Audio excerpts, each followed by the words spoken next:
Welcome to the Russian Rulers Podcast, Episode 48, The Love of Her Life, Grigory Potemkin. Last week, we recounted the story of the greatest peasant rebellion in Russian history, the Pugachev Rebellion. That, the war with the Turks, and the building of the Hermitage Museum took up much of Catherine's time. Her boy toy at this time was the young Alexander Vassilchikov, who, as the Empress put it, had his head stuffed with hay. She yearned for a partner with brains as well as good looks. Catherine began to think about the young man who she first met the night she staged her coup to take control of Russia, one Grigory Potemkin.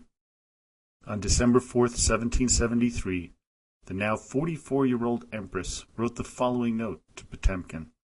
Quote, "Lieutenant General, you are so busy, I wager, gazing at Celestra, that you have not time to read letters. And though I do not know if your bombardment has been successful, I am confident that everything you undertake is motivated solely by your ardent devotion to me, personally, and, in general, to the beloved country which you love to serve. But since, for my part, I wish to preserve men who are devoted, courageous, intelligent, and judicious, I beg you not to expose yourself to danger. On reading this letter, you will perhaps wonder for what purpose it was written. The answer is that I wish to give you confirmation of my regard for you, for I am, as ever, your very kindly disposed Catherine." She was clearly in love with the man. But this was not a one-way love affair, as Potemkin was head over heels in love with Catherine, whom he called the inaccessible one. He wrote, quote, "O God, what torment it is to love one to whom I dare not speak my love, one who can never be mine, barbarous heaven. Why did you make her so beautiful? Who so great?" He was relieved of his duty at the siege of Celestra, and in January of 1774, he made it to the court of Catherine. Before we get into their relationship, here's a little background on Potemkin. Grigory Alexandrovich Potemkin was born on October 16, 1739, in Chizhovo, near the city of Smolensk, as the son of a middle-of-the-road noble landowner family. His father, Alexander, a decorated war veteran, died when Grigory was only 7. His mother, Daria, knew that for the boy to move up in the world, they would need to move to Moscow, which they did with the help of his godfather, Matveyich Kozlovsky. Kozlovsky was rumored to have been Potemkin's real father, but many of these rumors were spread by his enemies, which is why I really dismiss the proposition. Early on, he was an excellent student, excelling in language and theology. But after a visit to St. Petersburg, he fell into a bout of, quote, drinking, gambling, and promiscuous lovemaking. By June of 1762, Sergeant Potemkin legendarily gave Catherine his sword knot right before she staged her coup over her husband Peter. Because of this, Catherine had him added to her inner circle and sent him to Sweden to announce the change in leadership. Upon returning, he got into a fight which caused him to lose his left eye. This loss made him very self-conscious, allowing only 2 portraits to be made of him, neither of which showed his left side. And also because of this injury, Potemkin just went into himself and considered becoming a monk, but was summoned back to court by Catherine, where he became a major general in the cavalry. The Russo-Turkish War, fought between 1768 to 1774, was one of Grigory's shining moments. He served brilliantly, being on the front line, defeating the Turks in one battle after another. When he made his return to St. Petersburg in 1774, he was a war hero. But upon his return, he was only second to Catherine's favorite at the time, Alexander Vassilchikov, but within months, Potemkin became the Empress's lover, usurping Vassilchikov. It is at this point we return to the spot we left off. Now, before we feel sorry for Alexander, he was given 100,000 rubles, 7,000 peasants, piles of diamonds, a palace in Moscow, and a generous position. Being an ex-lover of Catherine was not a bad gig if you could get it. She wrote to Grimm of the young man, quote, "I have parted from a certain excellent but very boring citizen, who has been immediately replaced, I know not how, by one of the greatest, oddest, most amusing, and original personalities of this iron age." Potemkin's reputation at the court was one of a brilliant, yet boorish man, one who could put on the charm and class when necessary, though. Troyat recounts a chance meeting between Potemkin and Grigory Orlov on a staircase in the palace. Quote, "What's the news at court?" Potemkin asked pleasantly. "Nothing," replied Orlov, "except that you are going up, and I am coming down." The love between the two was apparent to everyone. They would pass notes to each other when they were apart, no matter what the situation. It was more than love. It was infatuation of the highest degree. She once wrote of Potemkin, "A whole flood of absurd words flows from my head. I do not understand how you can endure a woman whose ideas are so incoherent.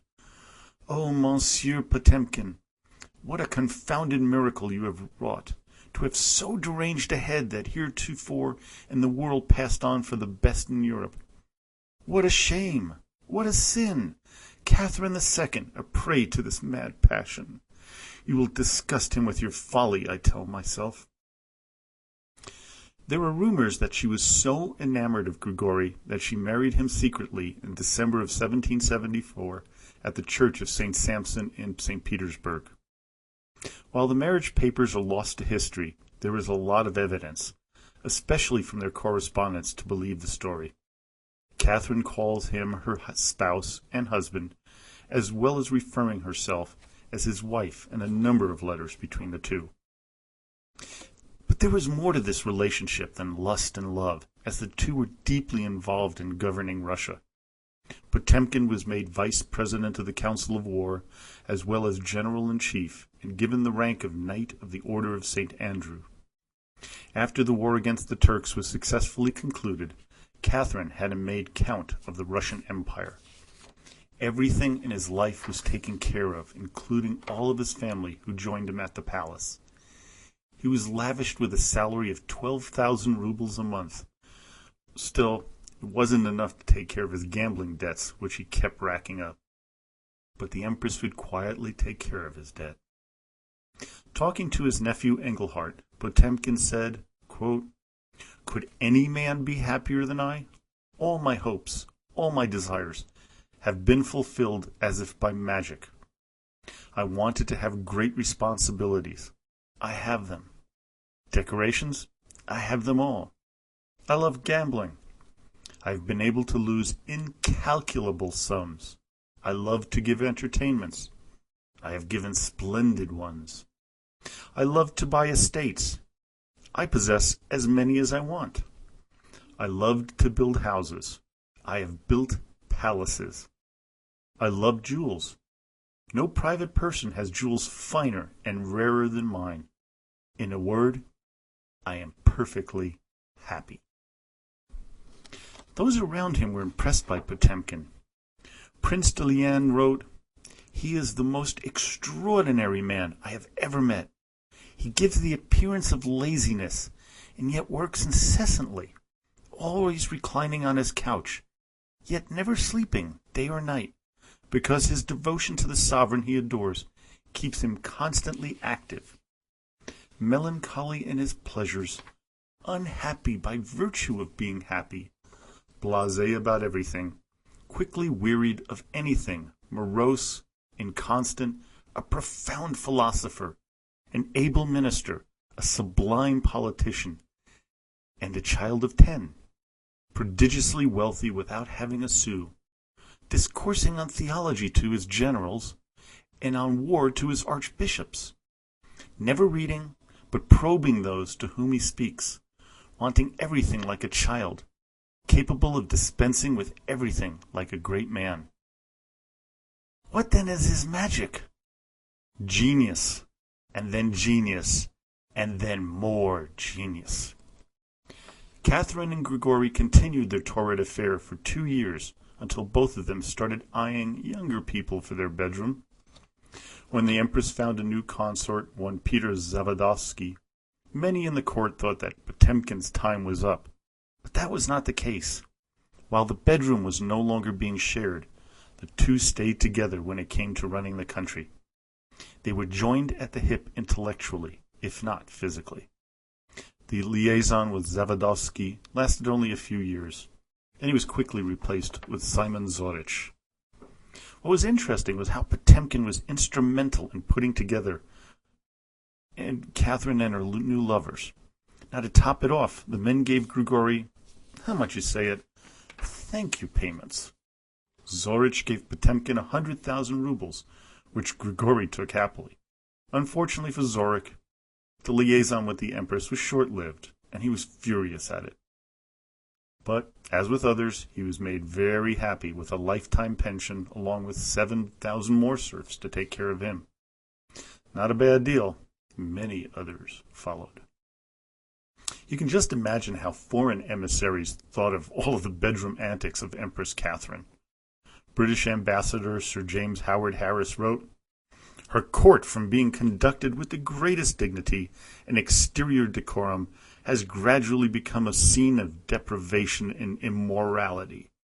There is now no hope of her being reclaimed, and, unless a miraculous gleam of light breaks in upon her at a time of life when it is almost too late to correct, we must not expect any favorable change either in her public or in her private conduct. Prince Potemkin rules her with an absolute sway, thoroughly acquainted with her weaknesses, her desires, and her passions. He operates on them and makes them operate as he pleases. Besides this strong hold on her, he keeps her in constant dread of the Grand Duke, and has convinced her that he is the only person who can discover in time and protect her against any undertakings from that quarter." Now, others may have held her in low esteem because of her liaisons, but Catherine had to look at all that she accomplished by the age of 46. She had taken control of most of Poland, destroyed the Turks in battle, repulsed the Pugachev rebellion, and completely controlled Russia. She had reached her dream when she entered the court of Elizabeth, and then some. Now her attention turned to her son Paul and his pregnant wife Natalia. Unfortunately for the Grand Duchess Natalia, she was unable to deliver her baby because of physical abnormalities. She died after delivering a stillborn boy. Paul went nuts, breaking furniture throughout the palace. Catherine was cold and calculated in her assessment of the death of her daughter-in-law. She wrote, "Well, since it has been proven that she could not have a living child, or rather, that she could not give birth to one, we must not think about her any more." Even more coldly, she and Potemkin put together plans to have her son remarried as soon as possible. Paul was now full of rage and hatred towards his mother. Catherine had Natalia's room searched, and in it she found incriminating evidence that she was having an affair with one Count Razumovsky. She put the letters proving the affair in front of her grieving son, who groaned when he realized his love had no feelings for her. He was in tatters. The Empress quickly went over a list of eligible princesses, all of whom were Prussian, and came upon one who seemed to be the perfect fit, Sophia Dorothea of Württemberg. Paul at once forgot his late wife and became excited at the prospect of marrying this 16-year-old beauty. Next week, Paul takes another wife and gives Catherine grandchildren to guarantee the continuation of the Romanov dynasty. The new duchess gives birth to a future Tsar, Alexander I. Now, for this week in Russian history for the week of May 8th through the 14th. In 1801, Nicholas Repnin, Russian statesman under Catherine the Great, died. In 1891, the Otsu incident occurred. Tsarevich Nicholas Alexandrovich of Imperial Russia, later to be known as Nicholas II, suffers a critical head injury during a sword attack by Japanese policeman Tsuda Sanzo. He is rescued by Prince George of Greece and Denmark. How the world would have changed had the assassination attempt succeeded. In 1913, Igor Sikorsky becomes the first man to pilot a 4-engine aircraft. It's kind of especially important to me and my family, as he was partly responsible for allowing my family to immigrate to the United States in 1953. In 1920, in the Polish-Soviet War, the Polish Army, and I know I'm going to get this name pronounced wrong, under General Edward Rydz-Zmigli, celebrates its capture of Kiev with a victory parade on Kristallnacht. In 1949, the Soviet Union lifted its blockade of Berlin. In 1955, 8 communist bloc countries, including the Soviet Union, signed a mutual defense treaty called the Warsaw Pact. And in 1984, the Soviet Union announced that it will boycott the 1984 Summer Olympics in Los Angeles, California. Well, I hope you enjoyed today's podcast. Please join us on Facebook at the Russian Rulers History Podcast Group, and join the growing community to share ideas, ask questions, and make comments. But as always, до свидания и спасибо большое.